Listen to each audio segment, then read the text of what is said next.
The Oscar race is heating up, and we had a chance to talk to Andrew Garfield, one of those who are in the running for Best Actor. He stars in Tick, Tick, Boom on Netflix.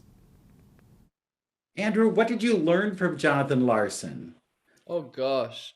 What didn't I learn from Jonathan Larson? I think it was a further like reaffirmation for me about devotion to one's dream, devotion to the thread that pulls us into the kind of the most meaningful version of our lives. And John was just a living example of that. In the face of rejection, in the face of not being welcomed, or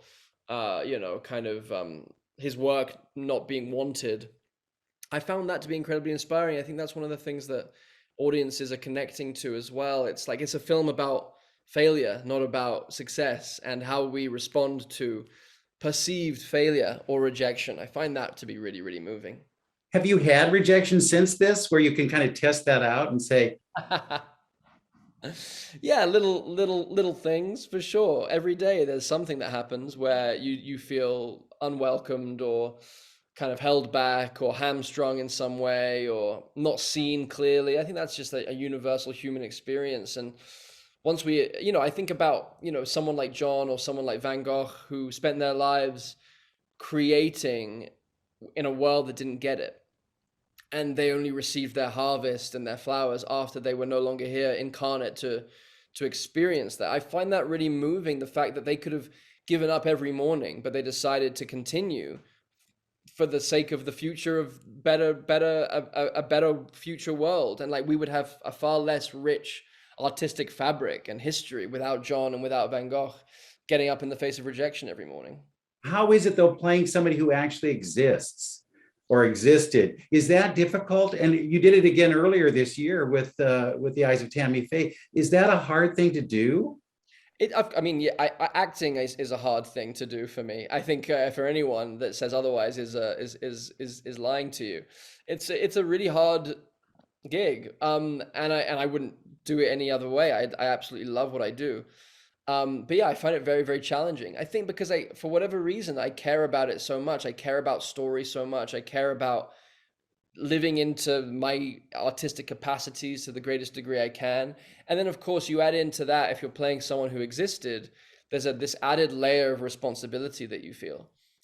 Because, there's not one part of you that wants to dishonor, whether it's Jim Baker or John Larson. I particularly with John, me and Lynn would always talk about it. We would say, gosh, we do not want to be haunted by the ghost of Jonathan Larson for screwing up his story. But it was an incredible tailwind. It was an incredible fuel for us that made us work harder than we've ever worked. And, because we really wanted to honor this man that was an artistic ancestor to us. Had you sung and danced before, or was this really the first time? Just for my own pleasure previous to this, and karaoke and at weddings.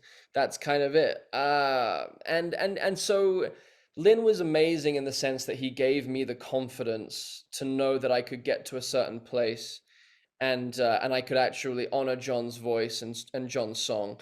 And then he provided me with the space, time, and the resources to get there. Like, I had a year and a half, and then I was able to work with the great singing teacher Liz Kaplan, and all of Lynn's team, Alex Lackamore, Kurt Crowley, just these incredible kind of snake charmers, if you will. And it was, so I was given all of the opportunity to get to the place that I got to, and I had this incredible supportive cast of incredible musical theater actors surrounding me, who are just these thoroughbred racehorses, who were just they know how to make a flower bloom. They know it takes water, time, and love, and that's what they gave me, and it was so beautiful. I think you could do Rent now, don't you think? Ah, oh my God, I would love to want to one day do that. But I'd have to do it soon before I got too old, maybe. Right. Well, thank you for doing this. This is incredible, and I think it's a great tribute to him too. I appreciate it. Thank you, Bruce. Thank you.